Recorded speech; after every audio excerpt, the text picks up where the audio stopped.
Welcome everyone who comes here from wherever you are. I mean wherever, not only as your physical location, but also your spiritual and mental place as well. Let us connect, reflect, and deepen as we come together this morning.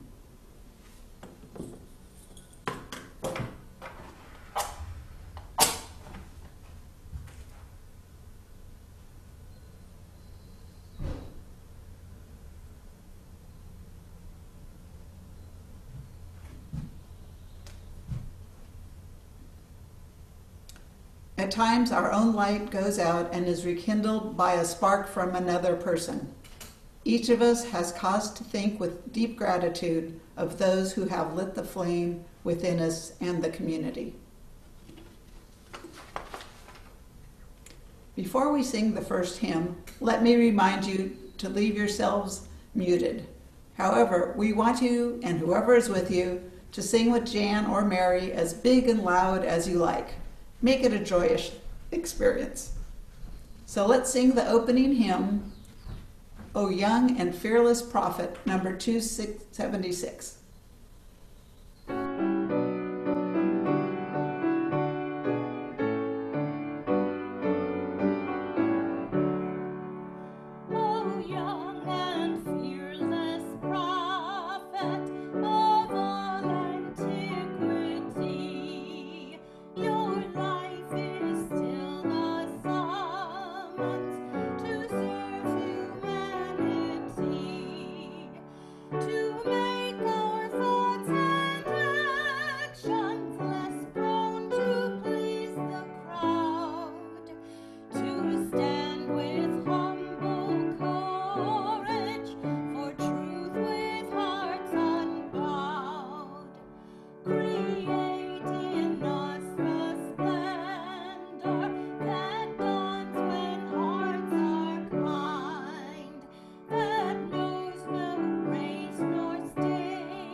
Good morning. Good morning. Good morning. All right. Welcome to the Unitarian Universalist community of Cambria. We are glad you have joined us today. As a Unitarian Universalist community, we celebrate religious diversity and welcome all who journey in search of faith and spirituality. The UUCC is a lay-led congregation inviting speakers from different religious traditions and spiritual or scientific backgrounds to speak in our pulpit. We encourage presentations covering a variety of topics and areas of interest to our community that connect with the UU7 principles. Today's service centers around several principles, but primarily the sixth principle. We affirm and promote the goal of world community with peace, liberty, and justice for all. As naive or impossible as the sixth principle may seem, we should not give up on it. In the face of our culture's apathy and fear, we should imagine and help create a powerful vision of peace by peaceful means, liberty by liberatory means, justice by just means. We should believe and live as if we believe that a world community with peace, liberty, and justice for all is possible. There is no guarantee that we will achieve this success, but we will improve ourselves and improve the world by trying. My name is Nancy Tolan, and I am your worship associate this morning. I would like to extend a special welcome to today's guests and visitors. We're glad you have joined us this morning under these challenging circumstances. If you are not on our mailing list, please visit our website at www.uuccambria.org so that we can keep you informed about all of our activities. And as a reminder, if you wish to see this or any of our past Zoom services, recordings of these services can be found on the UUCC website and Facebook as well. The membership committee invites non-members to consider becoming a member of our community. Please contact Janet Cooper or a board member if you are interested. Thank you. So again, good morning and welcome to everyone. Let us now recite the affirmation. Love is the spirit of this church, and service is its prayer. This is our great covenant, to dwell together in peace, to seek the truth in freedom, and to help one another. We set aside this time for any short announcements that would be of interest to our UU community members and friends. Please keep your items short and to the point. For any items that needed more explanation, please call or email the person after the service to be respectful of everyone's time. If you have an announcement, please raise your hand by clicking on the Raise Hand button near the lower left of your participant's window. When Susan calls your name, click the Unmute Me button near the lower left of the participant's window, then speak. While you're doing that, I'll start with my announcement. Kat and I are starting a new group called Moving Toward Racial Justice. We will have our first meeting this Wednesday evening starting at 7 p.m. to discuss racism and how to become a better ally. We will be watching videos, listening to podcasts, and reading and discussing books. Not all this Wednesday, but starting Wednesday and continuing in the months ahead. If you would like to participate, you can find the link in the most recent UUCC newsletter just before the recurring events section. If you'd rather, you can contact Kat or myself directly so we can send you the Zoom link. Susan? I also have an announcement to make, which is that the board meeting is tomorrow at 5 p.m. on Zoom, tomorrow on Monday, the 17th. So if you would like to attend the board meeting, you could contact any one of the board members, Treva, Joel, myself, and we will send you a Zoom link. And then also the bylaws committee is, the next meeting is scheduled for 6 p.m. on the 18th. Lou, if you would unmute yourself and make your announcement, please. Men's group are meeting tomorrow, or is meeting tomorrow, normal time, and Andy, I trust, will send out a link. Thank you. Thank you, Lou. And also, while we're at it, the women's group, the original women's group, I guess, is meeting this Friday. We're going to have our first in-person meeting at Janet's out on the lawn, 6 feet apart in a big circle. Just a reminder to the women who are in that group. And if there are no other announcements, I don't see any, I will hand it back to Nancy. Thank you, Susan, and everyone. Next week, we continue our Summer Sermons by Other People series. Randy Schwalbe will read The Humanist in Me, written by Reverend Bruce Clear. Sharing together some of our personal and significant joys and concerns brings us closer as a faith community. We invite you to share the milestones that are deeply felt as a part of your personal life. But please be mindful and considerate of all who come to worship with us this morning. This is a time of community building. If you of these candles also embody all the joys and concerns and sorrows it's the concerns, which may have gone unspoken today, but are also deeply felt in this community.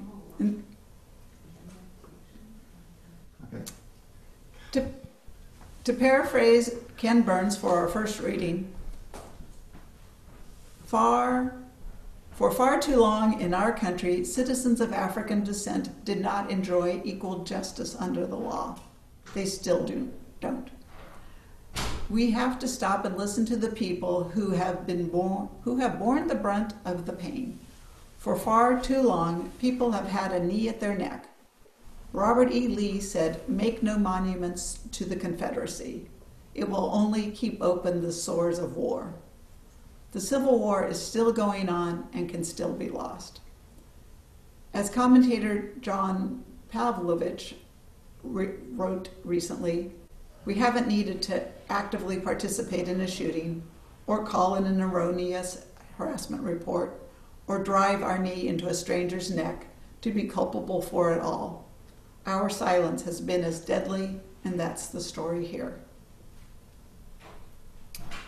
Let us now join in a time of meditation, of prayer, and of silence. Let us seek the quiet and the calm, laying aside our struggles. And in the silence, may there be a reverence in our hearts, a thankfulness within our spirit, and a deepened understanding of life's meaning. Let us enter the silence.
Please come back now.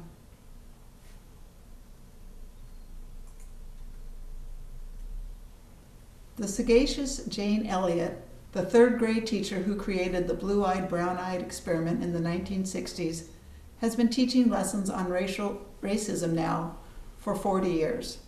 She said, "Racism is a learned experience. Nobody is born a bigot. You have to teach bigotry." And that's what we do in this country.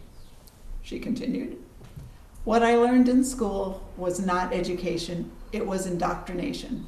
I was taught how to be a good American citizen. If you were raised white in America and you were not prejudiced, it would be a miracle. It would mean that the school system had failed. The school system in this country is about maintaining the status quo. In this country, it is white supremacy. It is one of the things we teach in the schools, and we teach it in lots and lots of ways." End quote. The award-winning Black poet, activist, author, and leader, Sonia Renee Taylor, had this to say: "We will not go back to normal. Normal never was. Our pre-corona existence was not normal, other than that we normalized greed, inequity, exhaustion, depletion, extraction, disconnection, confusion, rage, hoarding, hate, and lack. We should not long to return, my friends. We are being given the opportunity to stitch a new garment, one that fits all of humanity and nature."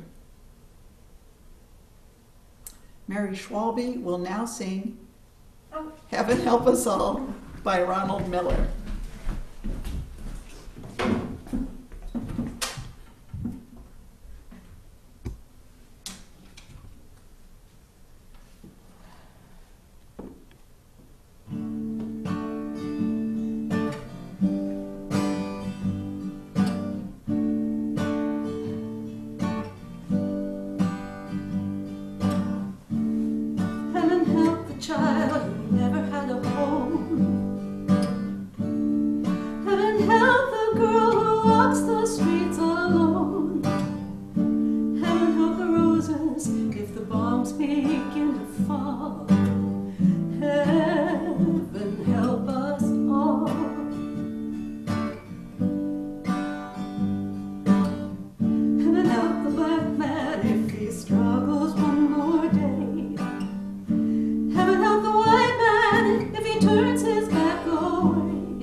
us all. Heaven help us all. Heaven help us all. Help us all. Heaven help us, Lord, hear our call when we call. Oh yeah, heaven help the boy who won't reach 21. Heaven help the man who gave that boy a gun. Heaven help the people with their backs against the wall. Lord, heaven help us all. Heaven help us all. Heaven help us all. Help us all. Heaven help us, Lord, hear our call when we call. Help us all.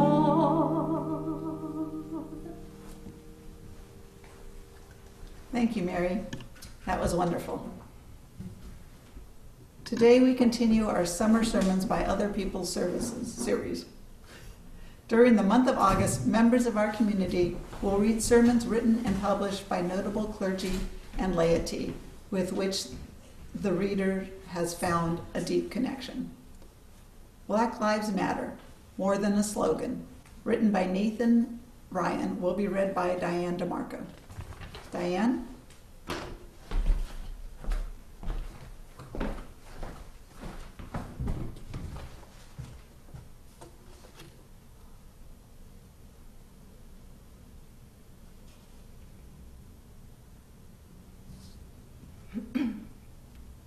When the civil rights movement took off in this country, there was a leader who emerged who is now internationally recognized for combating racial inequality through nonviolent resistance. He was a man who spoke his truth. In his book, published in 1964, Why We Can't Wait, in an exploration of the events and forces behind the civil rights movement, Martin Luther King Jr. spoke in one section about white people. Not the racists, but the ones who are verbally supportive of his cause. Quote, I must make two honest confessions to you. First, I must confess that over the past few years I have been gravely disappointed with the white moderate. I have almost reached the regrettable conclusion that the Negro's great stumbling block in his stride toward freedom is not the white citizens' counselor or the Ku Klux Klan, but the white moderate, who is more devoted to order than to justice, who prefers a negative peace, which is the absence of tension, to a positive peace, which is the presence of justice, who constantly says, I agree with you in the goal you seek, but I cannot agree with your methods of direct action, who paternalistically believes he can set the timetable for another man's freedom, who lives by a mythical concept of time, and who constantly advises the Negro to wait for a more convenient season. Shallow understanding from people of goodwill is more frustrating than absolute misunderstanding from people of ill will. Lukewarm acceptance is much more bewildering than outright rejection. I had hoped that the white moderate would understand that law and order exist for the purpose of establishing justice, and that when they fail in this purpose, they become the dangerously structured dams that block the flow of social progress. I had hoped that the white moderate would understand that the present tension in the South is a necessary phase of the transition from an obnoxious negative peace in which the Negro passively accepted his unjust plight to a substantive and positive peace in which all men will respect the dignity and worth of human personality. Actually, we who engage in nonviolent direct action are not the creators of tension. We merely bring to the surface the hidden tension that is already alive.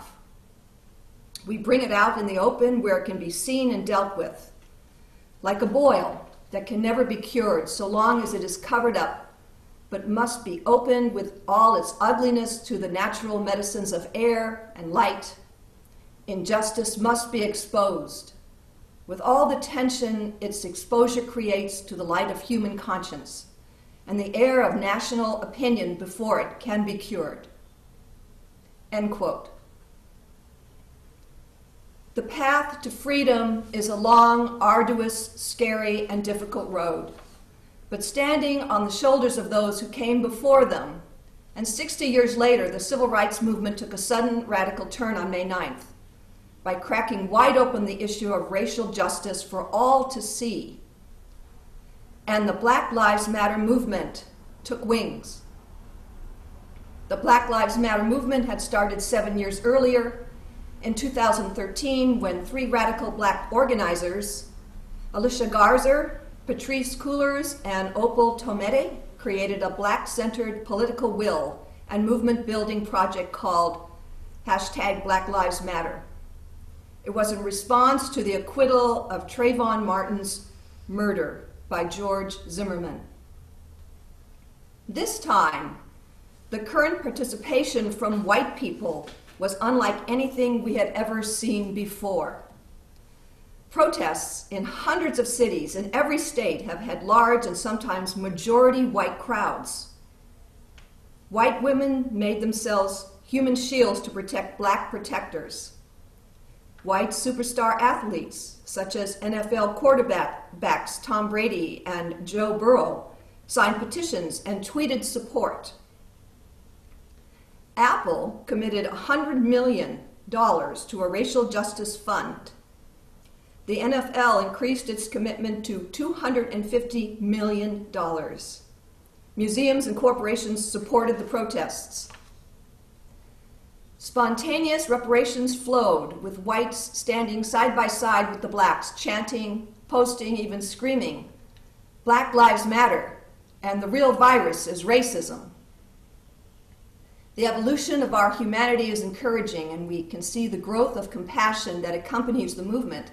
However, white people shouldn't be surprised if black folks feel bittersweet that it took such a long time and such an awful killing of George Floyd by a police officer to bring so many of them into the light. Nor should it come as a surprise that the understanding and education of systemic racism and the privileges that accompany it for white people will need time to embrace this multi-generational, multiracial movement and all it entails. Will white people be able to sustain over time the involvement and support that is needed? Nathan Ryan, an associate minister at the Unitarian Church of Baton Rouge since 2012, has written a sermon helping his congregation and others understand the meaning of Black Lives Matter, which has been discussed and argued over publicly and privately in many circles. Reverend Ryan edifies white people with his explanation and definition of what it looks like to participate in the continuing civil rights movement. It is these kinds of sermons that can make a difference in creating interest, involvement, and support from the white people, with Unitarian Universalists leading the way. We must persist in staying involved. We will learn a lot more about the truth of our history in order to eradicate racism. Are we up for the long haul? Black Lives Matter More Than a Slogan, by Nathan Ryan. The statement, Black Lives Matter, might be hard to hear because it floats. It is a bit of hyperbole. There is no counterpoint, no balancing narrative. There is something our culture is not accustomed to. We are used to having a good guy and a bad guy, a protagonist and an antagonist. We've seen people try to find a counterbalance. There have been efforts to say you either support Black lives or all lives. You either support Black lives or police lives. It's natural to want a counterbalance, to find a way to have everything stand against something else. One of the things that the Unitarian Universalism has forced me to work on is finding a way to live with ambiguity, to live with statements that are contradictory, that are paradoxical. This church has asked me to engage with statements and realities that make me uncomfortable because they don't fit into the box I already created for them. When I feel the pull to say that all lives matter, it's because I feel uncomfortable and I want to lower my discomfort. So why do I feel uncomfortable? Deep down, I feel embarrassed and sad and helpless that there needs to be this statement. When I say I'm hungry, it doesn't exist in a vacuum. It implies that I haven't eaten for a while. If I say it right after eating, it implies the food wasn't adequate. If I say it while a dinner guest, it implies that my host hasn't fed me. If a child says it to a police officer or teacher, it could imply that his or her parents have not provided enough food. To have to say Black Lives Matter implies that otherwise they don't matter. When I feel a tendency to all lives matter, or to make the statement into an adversarial relationship with police, I'm trying to alleviate my discomfort about the implication that in our status quo, Black lives don't matter. But the devaluing of people of color is all around us. I serve in Louisiana. In Louisiana, we have more people imprisoned per capita than anywhere in the world. These mostly black men are forced to pick cotton at gunpoint as a part of their prison sentence. Since I started serving in Baton Rouge in 2012, 3 hospitals have closed, all in the black half of town. It doesn't make us bad people that these examples are everywhere. It makes it a thing that is. But ignoring it isn't going to make us healthier. It isn't going to bring about the justice all people deserve. Because especially where I serve in Louisiana, injustice towards African Americans seems so widespread. I'm prone to ignore it. I'm prone to find other explanations and rationalizations to alleviate my own feelings of sadness and anger. If you have the sign hanging from your church, members may wonder what to say when someone asks why we have Black Lives Matter on our sign. My advice to you is not to answer them at first. Become genuinely curious about why they are asking. Help them to do some of the discernment they need to do about this statement. Ask them why they are curious, what they think it means, what they hear, what they worry about in implying. Do they hear that Black Lives Matter more, or that only Black Lives Matter? Use their question as an opportunity to become a Unitarian Universalist social justice pastor. Use it as an opportunity to get to know them and what they think and value. By doing that, they can start exploring parts of themselves and their culture that have been unsafe to explore. Saying that Black Lives Matter doesn't mean that other lives are valued less. It just means that there is a group of people who for years have been undervalued and exploited, and it's time we stop. If there was an epidemic of elderly people in nursing homes being abused in Louisiana, and we put up a sign on our church that said, "Senior citizens matter," it doesn't mean that we don't think children matter. I'm happy to say that many Unitarian Universalist churches have embraced this message. Many of them have put up banners. Quite a few of our churches have had their signs defaced. It's almost become a source of pride. Part of my frustration with the way many national UUs have embraced the movement is that they seem to assume this is a simple thing to fix. Maybe we've become too complacent because we had so much and such quick success regarding the LGBT rights, and specifically marriage equality. Maybe it's because many Unitarian Universalist churches are located in places that are intentionally segregated. Maybe it's because many Unitarian Universalists don't want to look at ways that our own religion has perpetuated cultural supremacy and devalued Black people.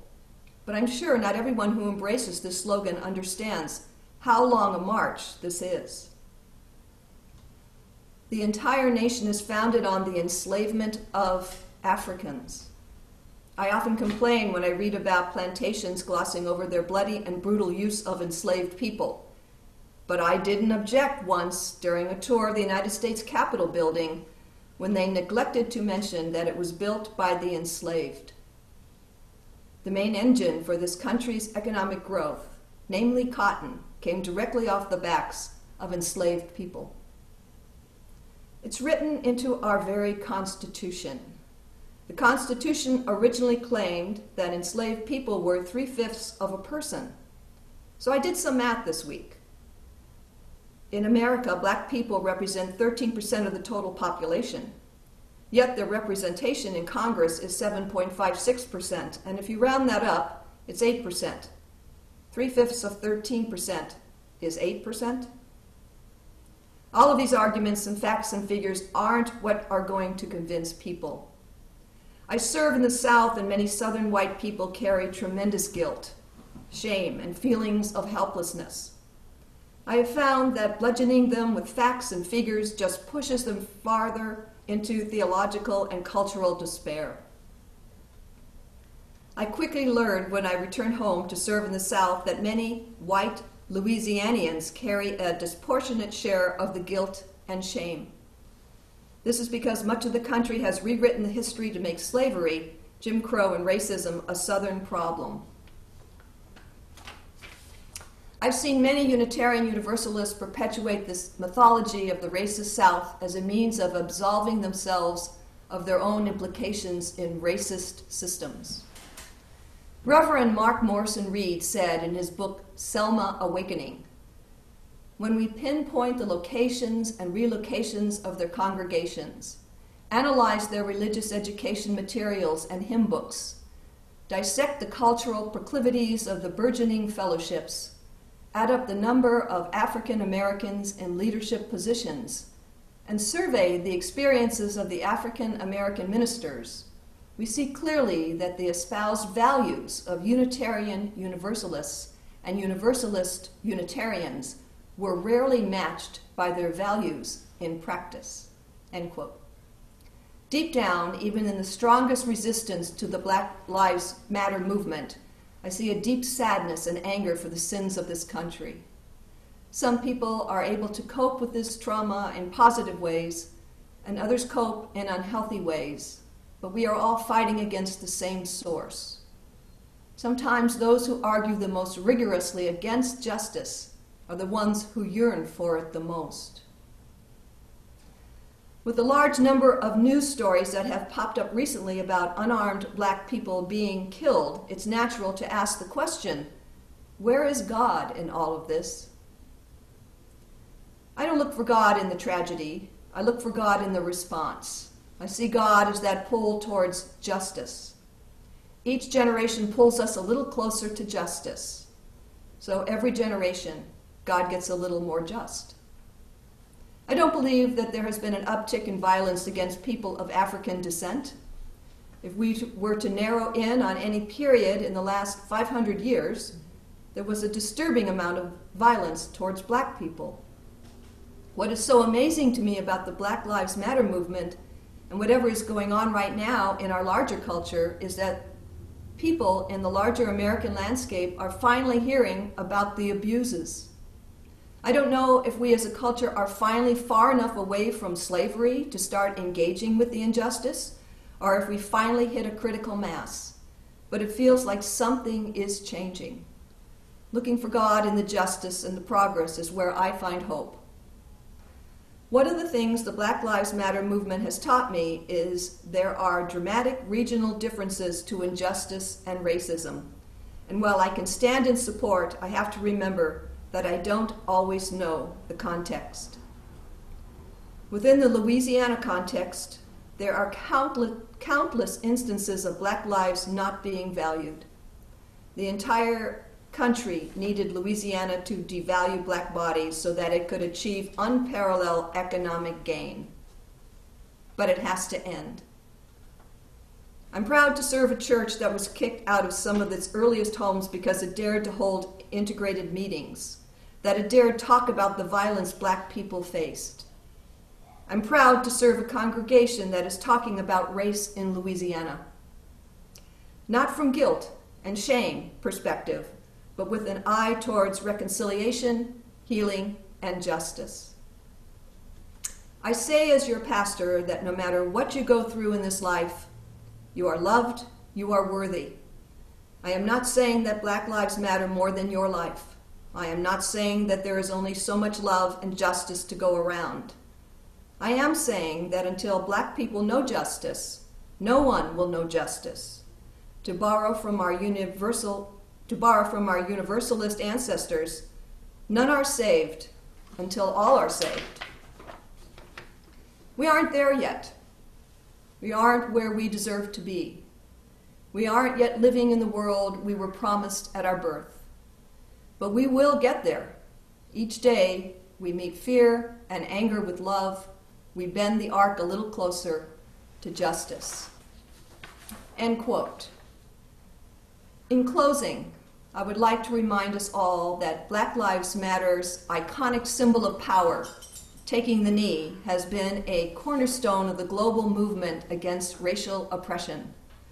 It is a humble gesture, whether it be Blacks or whites, but one we need to do together as a protest against the unfair treatment of Black Americans. It is a symbol of fighting racism, a humbling of our egos, which can limit our outlook and understanding of the newly enlivened civil rights movement. The time to stand for justice for all is now. And finally, we honor John Lewis by giving him the last quote, the final say for today's sermon. Quote, do not get lost in the sea of despair. Be hopeful, be optimistic. Our struggle is not the struggle of a day, a week, a month, or a year.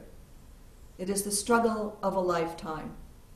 Never, ever be afraid to make some noise and get in good trouble, necessary trouble. Thank you.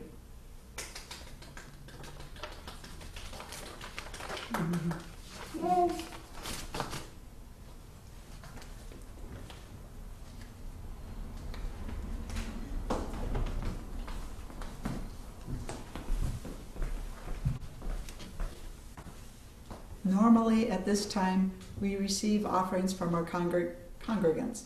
I want to say thank you, Diane, to throw that in there. However, due to the virtual format of this service, we invite you to make your offering in one of the methods shown on the slideshow. These methods also will be posted in the newsletter and on the UUCC website itself. Please keep in mind that our congregation is entirely self-governed by the democratic process.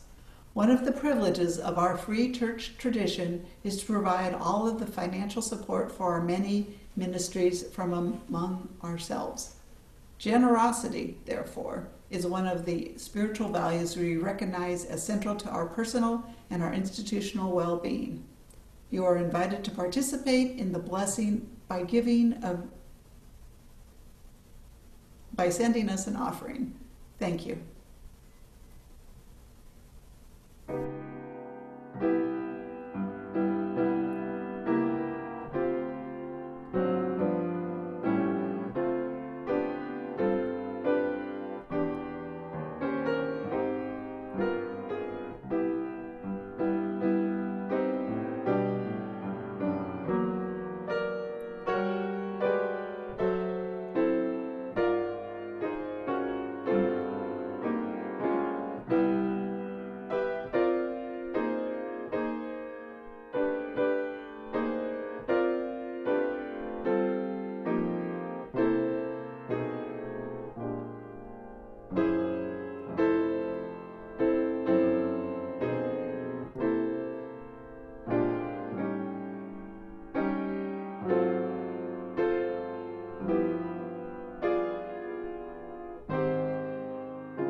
Thank you, Jan. Let me express our thanks for all the gifts given and received for the work of this community. Let us now sing the doxology.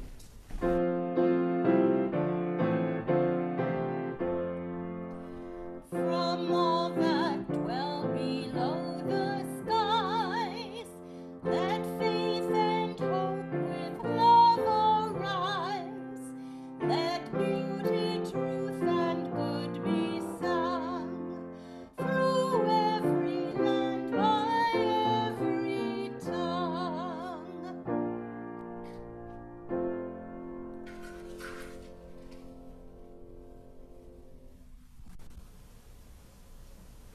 Please join in singing the closing hymn, We Are a Gentle Angry People, number 170 by Holly Near.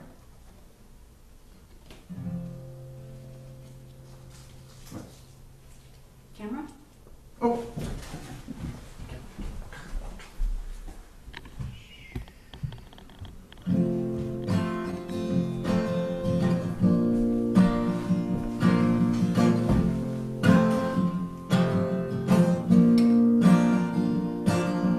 We are a gentle, angry people, and we are singing, singing for our lives.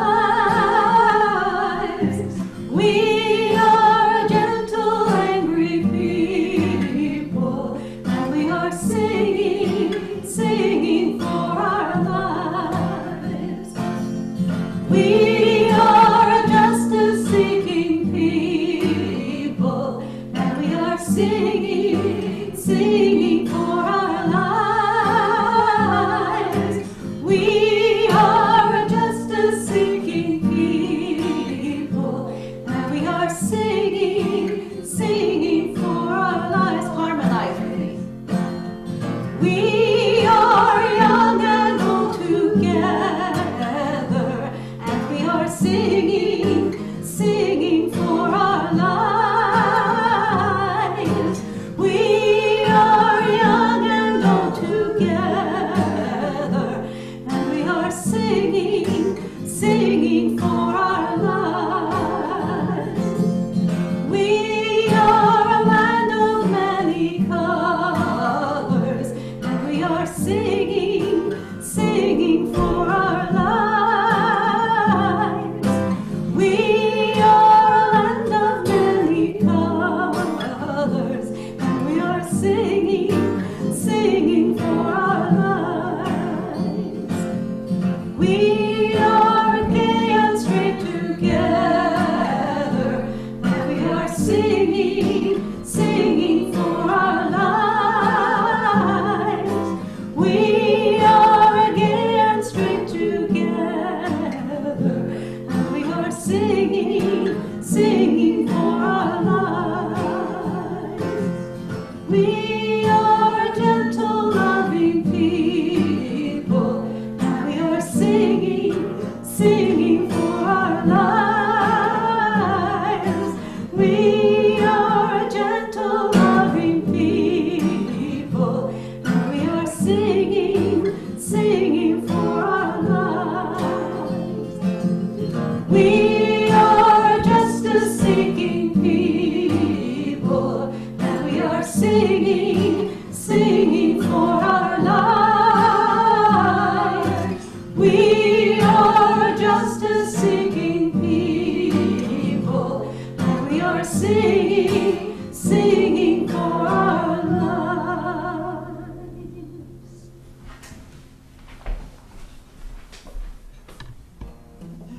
Thank you, Mary. That was wonderful. Let us now recite the valediction. The flame of this chalice will no longer burn today, but the light of the flame within our hearts continues to shine brightly, illuminating the love felt in our community.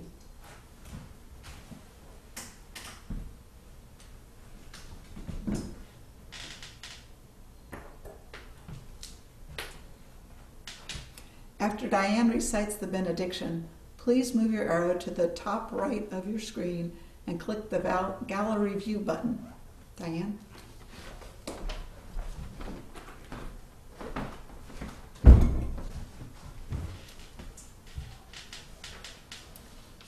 To repeat Nathan Ryan's words for our benediction, until black people know justice, no one will know justice. None are saved until all are saved. Thank you.